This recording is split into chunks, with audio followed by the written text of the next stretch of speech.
bisa bergerak menggunakan flagel. Itu yang paling khas dari salmonella typhi. Mungkin nanti kaitan dari struktur ke gejala klinisnya seperti apa, nanti mungkin dijelasin sama kita bareng-bareng. Nah, terus buat secara clinical science di Indonesia, demam tifoid ini sangat endemik. Ada kayak golongan per benuanya gitu. Jadi kayak ada endemik rendah, endemik sedang, dan endemik tinggi. Dan Indonesia itu secara spesifik keseluruhan, bukan hanya daerah tertentu, itu keseluruhannya adalah masuk ke dalam daerah endemik tinggi untuk demam tifoid. Makanya kita masih mengkonsiderasikan demam tifoid sebagai diagnosis banding untuk kasus kita. Nah, kemudian secara epidemiologi juga demam tifoid ini paling sering menyerang manusia di usia 3-19 tahun. Kalau misalkan dari secara usia mungkin kasus kita ke-exclude ya, cuman ya masih masukin aja. Dan penyakit rawat inap terbanyak di Indonesia, peringkat 3 dari 10. Jadi kasus ini masih cukup banyak banget dan urgensi untuk terapi juga masih tinggi di Indonesia ini. Kemudian untuk cara diagnosisnya seperti apa, sebenarnya gold standardnya itu ada di uji Widal. Tapi uji Widal itu baru bisa dilakukan onsetnya itu sekitar 7 hari setelah demam pertama kali dirasakan oleh pasien. Jadi makanya kita tetap butuh pemeriksaan sebelumnya seperti anamnesis, pemeriksaan fisik, dan pemeriksaan penunjang lainnya yang sifatnya nggak perlu nunggu 7 hari dulu untuk dilaksanakan gitu. Kemudian untuk patofisiologinya mungkin boleh dilanjutkan atau teman-teman dari secara biasa atau clinical science ada yang masuk? Mungkin mau menambahkan dulu dari Adafa, tadi kan sudah disinggung untuk epidemiologinya Indonesia ini termasuk endemik yang paling tinggi. Seberapa tingginya itu di buku Hansen itu disebutkan dia itu lebih dari 100 orang itu bisa terkena per 100.000 populasi di Southeast Asia termasuk di Indonesia. Dan untuk insiden tertinggi tadi kan dari usia 3-19. Nah itu biasanya yang sangat paling tinggi itu ketika anak-anak, karena kita melihat dari faktor resikonya salah satunya adalah sanitasi, karena kan dia bakteri, jadi mungkin dari lingkungan yang kotor atau gaya hidup yang kurang bersih dan segala macamnya itu merupakan faktor resikonya. Dan untuk gejalanya tadi mungkin yang sudah LPA itu sudah dijelaskan. Jadi tergantung siklusnya, karena tadi ada bakteriemia pertama, dia itu biasanya asimptomatik. Lalu ada bakteriemia kedua, dia sudah simptomatik. Dan untuk gejala yang dibagi per minggu, kalau di buku itu tertulis minggu pertama dia biasanya demam, nyeri kepala, nyeri perut, mual, muntah, bahkan konstipasi atau diare. Sedangkan untuk yang minggu kedua itu udah mulai ada lebih parahnya seperti bradikardi, hepatomegali, dan bahkan ditemukan rose spots, tapi biasanya itu jarang. Mungkin boleh dilanjutkan untuk patofisiologinya. Baik, izin melanjutkan. Jadi untuk patofisiologi demam tifoid kita sudah tahu kalau dia agen infeksiusnya itu adalah Salmonella typhi dan Salmonella paratyphi. Ada juga yang bedain dari segi epidemiologinya, ada yang bilang Salmonella typhi Asia Selatan dan Salmonella paratyphi Asia Tenggara. Cuman pada akhirnya mereka itu banyak di Asia terutama. Nah, ini mereka itu Salmonella ini nanti akan diingesti secara oral oleh hostess, dan nanti akan mungkin juga tadi ada Pak, kalau dia itu dia nggak, kalau udah kena gastric acid dia tuh bisa tahan gitu sampai dia menembus ke bagian dari duodenum. Nah, di duodenum itu ada yang namanya di duodenum epithelial ini dia itu ada yang namanya M cells dan juga ada CFTR, cuman nggak saya gambar. M cells itu di bawah itu kan ada pair patches, tempat di mana imun untuk menahan benda asing. Terus juga si M cells ini nanti dia akan menempel dengan si Salmonella typhi atau paratyphi tadi dengan mempresentasikan APC gitu. Nah, kalau si CFTR itu dia itu sifatnya lebih langsung, jadi dia semacam reseptor aja, panjangannya lupa, tapi setelah langsung masuk ke daerah usus gitu. Nah, di sini di bawah pair patches kan kita tahu dia ada MALT atau mucosa associated lymphoid tissue gitu. Nah, nanti dari situ kan banyak terjadinya reaksi imunologis atau reaksi imun yang mana nanti dari mukosa MALT itu nanti mengantarkan mereka ke atau reticular endothelial system yang lain seperti lien, hepar, dan lain-lain, dan makrofag yang ada di tubuh. Nah, karena tadi ada perlawanan dari si daerah Peyer's patches tadi, itu akan menyebabkan si bagian salmonella itu nanti akan di presenting sama APC untuk dikasih sinyal ke thin cells gitu kan. Nanti di situ dia akan terus-terusan terjadinya hipertrofi sebagai bentuk perlawanan dan juga menginduksi adanya menginduksi sitokin dan sel imun lain sehingga dia hipertrofi. Inilah yang dimanifestasikan sebagai abdominal pain. Lalu untuk rest sendiri, karena tadi kita tahu dia reticular endothelial system yang ada di hepar dan spleen, dia akan terjadi hepatosplenomegaly karena dia berusaha untuk memfagositosis si Salmonella typhi. Tapi Salmonella ini tuh sangat unik gitu. Jadi dia itu kenapa ya, kalau kita tahu dia itu lama nih ya kan, dari 5 sampai 21 hari itu demam gitu. Karena menariknya dia itu akan menahan protein sintesis. Saat si salmonella itu nanti dipresentasikan APC, dia itu nanti akan menahan protein sintesis untuk membuat flagelnya. Nah, flagel si salmonella itu dia itu punya H antigen. Terus kalau bagian daerah kulit atau tepi-tepinya ini dia itu O antigen. Nah, flagel itu akan protein sintesisnya akan diturunin sehingga bentuk flagelnya gagal, dan ini yang diinterpretasikan oleh tubuh sebagai bukan Salmonella typhi gitu, karena tubuh tuh taunya ada O antigen dan H antigen gitu. Itu yang menghambat si tubuh juga untuk kayak melawan si Salmonella karena flagelnya nggak ada. Nah, di sisi lain dia juga punya Foci atau Fope system. Jadi dia itu seperti bacterial sensory system.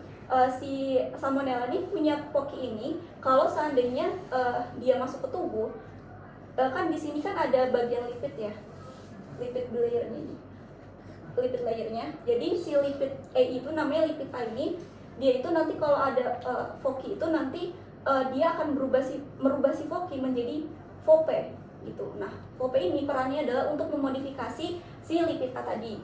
Nah, kalau lipid A tadi dimodifikasi, kan normalnya kalau seandainya tubuh tahu ada ini nih lipidnya si Salmonella, dia akan melawan untuk membuat fagosit oleh lisosom gitu kan. Cuman karena dia dimodifikasi si lipid A-nya sehingga tidak terjadinya fagolisosom atau pemakanan si benda-benda asing itu, jadinya ada resisten dari fagosom. Nah, ini tuh yang mengantarkan prosesnya tuh ada lama di sini nih, di RS itu, karena dia terus makrofag tapi gagal resisten kan, karena dia ini seperti kenal nggak kenal gitu karena dimodifikasi lipid A tadi. Nah, ini yang menyebabkan si bakterinya itu tuh replikasinya meningkat terus dan dia akan mengeluarkan endotoksin IL-1, IL-6, TNF-alpha. Nanti akan terjadi dari sitokin ini menurunkan si sympathetic activity-nya sehingga terjadi relatif bradycardia. Nah, di sisi lain juga berkaitan tadi dengan PRES tadi, si makrofag ini kan nanti akan mengeluarkan si yang sudah difagosit itu benda-bendanya untuk ke sirkulasi kan. Bisa untuk di-trap sama WBC atau untuk mengeliminasi si sisa-sisa si salmonella yang sudah difagosit gitu. Nah, karena di situ dia overload gitu kan, karena di hepatosplenomegaly juga kerjanya banyak, tapi dia resisten fagosom, dia itu jadinya gradual release, sedikit, makanya setiap sedikit itu akan terjadinya step ladder fever. Jadi makin gradual, makin parah gitu tingginya, tapi perlahan gitu.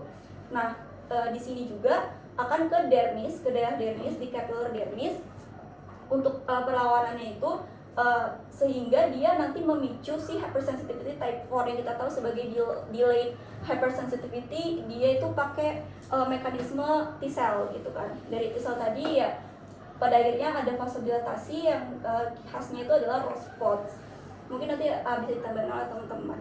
Tapi pada akhirnya di sini yang tadi udah di-mention sama Rani, dia itu simptomnya sangat spesifik ya. Dari first week itu dia step ladder fever, dia langsung ke sini.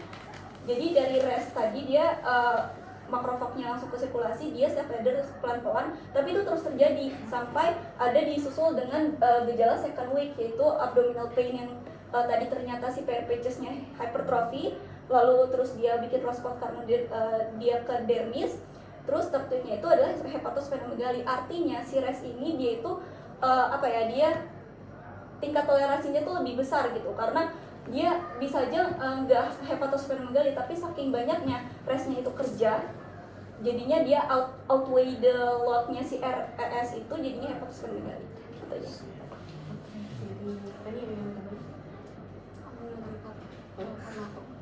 Nah, kalau untuk tata laksananya atau farmakonya sendiri itu sebenarnya beda buku, beda sumber, beda isinya, tapi pada intinya rangkumannya yang pertama itu dilakukan pengobatan secara empiris. Kita bagi yaitu termasuk daerah dengan resistensi yang tinggi atau yang rendah.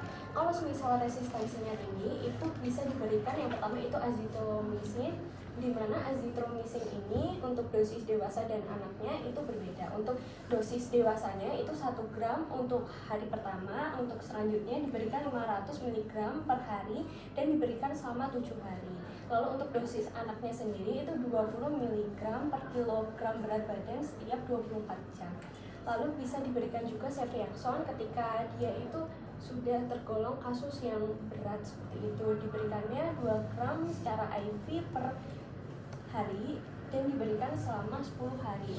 Lalu untuk daerah resistensi rendah itu bisa diberikan ciprofloxacin 500 mg secara oral per 12 jam dan diberikan selama 7-10 hari.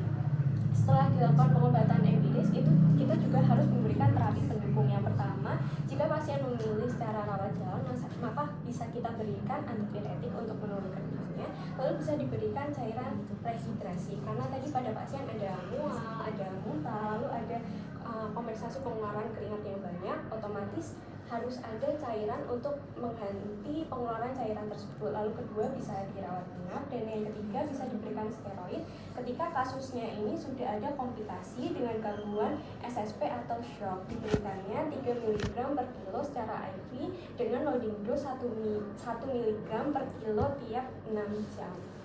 Mungkin paling dari aku mau nambahin beberapa yang belum kesebut aja kali ya. Jadi untuk penyakit ini, demam tifoid itu pertama secara patogenesisnya itu sangat bergantung sama kondisi imun kita. Kenapa? Karena di sini ada 2 step yang bisa kita lihat, yaitu step pertama begitu bakterinya itu kan oral invasion ya. Pertama itu sebenarnya bisa dieliminasi di lambung, makanya oleh asam lambung. Makanya di sini kalau kita ketemu pasien yang demamnya kontinu dan kita curiga kalau misalkan pasien tersebut adalah demam tifoid nih, kita bisa tanya apakah pasien itu sedang mengonsumsi obat-obatan NSAID. Kenapa? Karena obat-obatan NSAID itu bisa menurunkan fungsi lambung itu sendiri. Terus kemudian kita juga tanya apakah pasien ini pernah ada riwayat operasi pengangkatan organ lambung kah atau pemotongan reseksi dan lain gitu. Itu bisa kita panggil juga. Terus yang kedua kondisi imunitas, pokoknya kayak apakah pasien ada penyakit lain sebelumnya, misalkan diabetes kah atau kondisi-kondisi lain yang immunocompromised. Kenapa? Karena kita punya imunitas humoral yang cukup penting, yaitu di usus di bagian benar-benar di sel epitelnya, di mukosanya lah. Di situ ada IgA lokal di situ yang kalau misalkan kurang kuat, itu adalah kayak first gate banget buat salmonella sampai bisa ke bakteriemia pertama dan bakteriemia kedua. Jadi itu 2 hal penting dari segi imunitas yang perlu kita tanyakan di anamnesis itu. Terus kemudian tadi ada beberapa gejala dan mungkin komplikasi yang disebutin. Itu yang pertama ada gejala clotted tongue, yaitu yang salah satunya adalah sangat patognomonik untuk demam tifoid. Buat bagaimana bisa terjadi, sebenarnya clotted tongue itu lebih ke arah penanda bahwa pasien dengan infeksi Salmonella typhi itu sedang mengalami infeksi yang sistemik. Kenapa? Karena clotted tongue atau kayak lidah yang kotor, ada plak putihnya, itu menandakan, mungkin tadi teman-teman yang LPA juga udah dengar ya, kalau misalkan clotted tongue itu merupakan hasil dari sisa debris yang dibawa oleh sistem reticuloendothelial system, yang dimana memang dominan diserang oleh Salmonella typhi. Tadi juga udah di-mention sama Sharon juga, sama Rani juga, dan dibawanya itu ke lidah yang memang sebagai jalur reticuloendothelial system juga yang kecilnya gitu ya, gitu. Terus sama terakhir banget ini ada komplikasi, tadi dibahas juga sama Dr. Nabi LPA, yaitu komplikasi paling parah dari demam tifoid ini yaitu adalah peritonitis atau perforasi dari usus. Ya, kenapa bisa terjadi?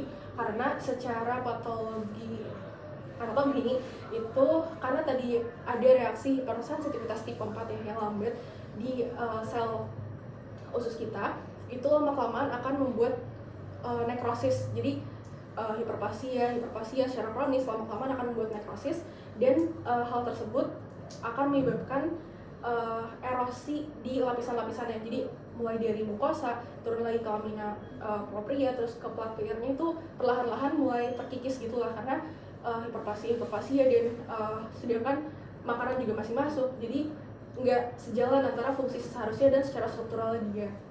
Kemudian hal tersebut akan erosi sampai bawah, sampai struktur pembuluh darah itu ada, dan lama-kelamaan lukanya itu sampai ke mukosa dan sampai ke otot.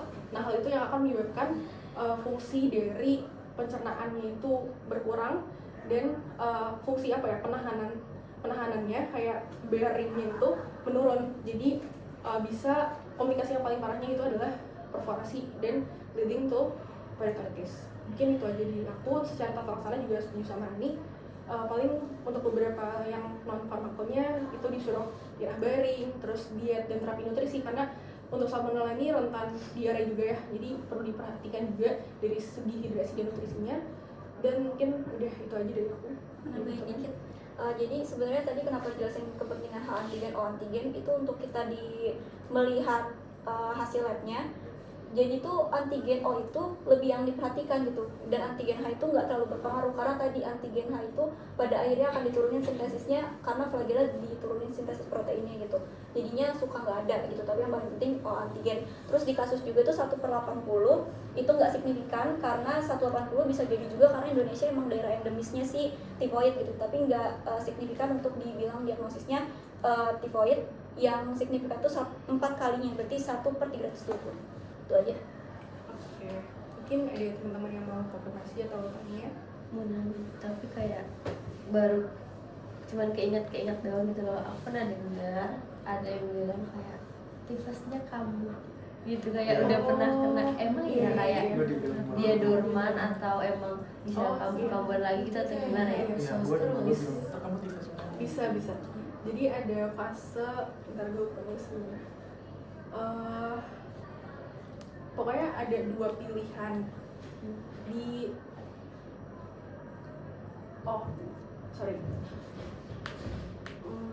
di sini, di ruang sinusoid. Di ruang sinusoid sistem retikular endotelial, bisa di hati, bisa di limfa. Pilihannya itu 2. Jadi bakteri itu bisa dibawa ke kantong empedu, atau dia tuh bisa bisa mati. Bukan mati sih, pedorman ya, nanti koreksi ya. Jadi mungkin di apa? Terus kan latensi. Ya pokoknya dorman itu di situ, dan pilihan 2, dia bisa dorman atau bisa lanjut reinfection. Kalau misalkan dia lanjut reinfection, pathway-nya kayak gini, dia ke bawah empedu, terus ke lumen usus lagi, kan ngulang lagi kan, kayak dari awal ke lumen usus lagi. Makanya dia spesifik tuh ada bakteri minus 1, ada bakteri minus 2 gitu. Jadi mungkin gitu sih, ada yang Berarti dia kayak herpes zoster sembunyi.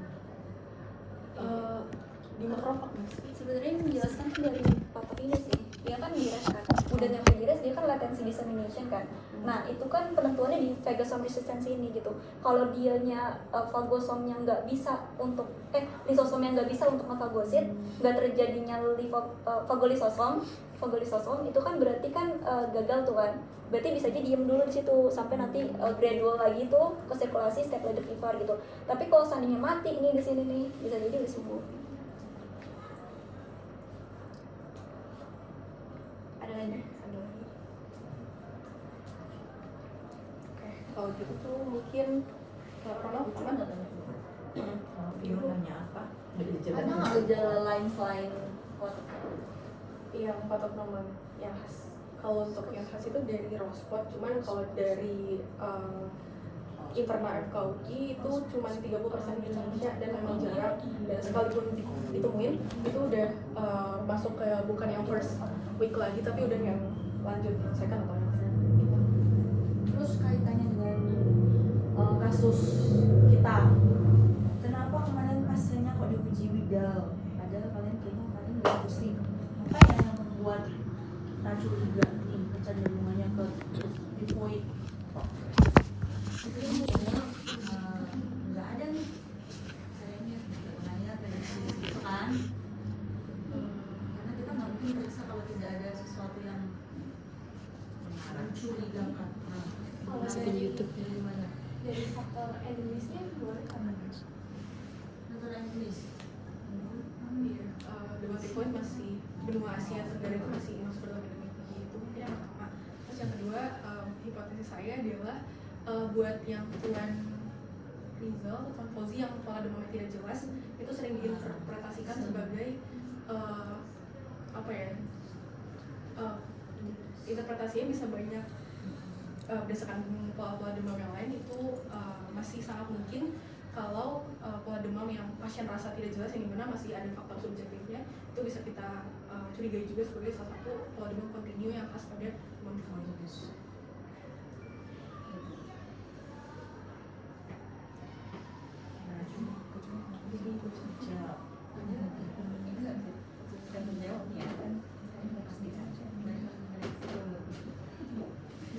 Ya.